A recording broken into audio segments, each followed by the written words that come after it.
question 25, we are given two chemical reactions that make up part of the process for manufacturing sulfuric acid, starting from sulfur dioxide.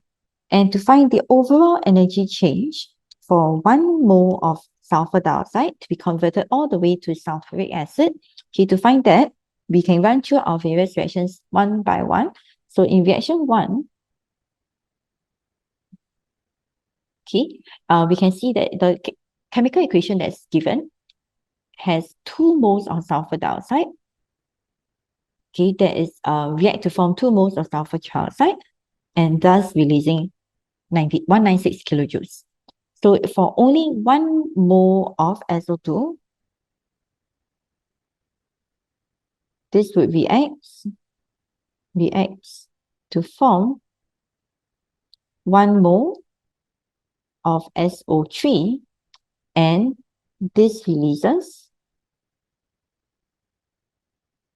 196 divided by 2 kilojoules.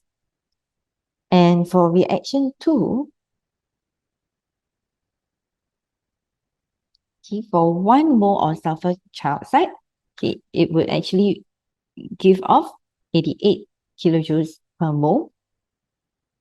So 1 mole of SO3 reacts to form 1 mole of sulfuric acid, H2SO4, and this would release, as given in the equation, 88 kilojoules. So the overall energy change, we will add everything together.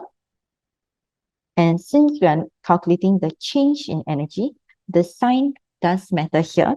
So we will take minus 196 over 2 and add minus 88. And this will give minus 186 kilojoules. And hence the answer is